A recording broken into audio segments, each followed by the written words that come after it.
Ladies and gentlemen, life has a way of testing our hearts. Sometimes, the people we love the most are the very ones who leave us broken. Heartbreak feels like the world has ended.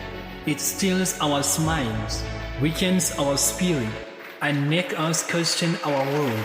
But here is the truth. A broken heart is not the end of your story.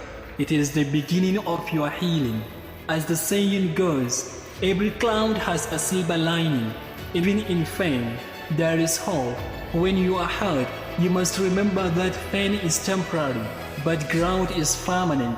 Just like gold is purified by fire, your soul becomes stronger through heartbreak. The sea, what does not kill you makes you stronger.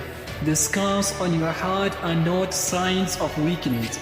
They are proof that you love deeply, that you are brave enough to open your heart.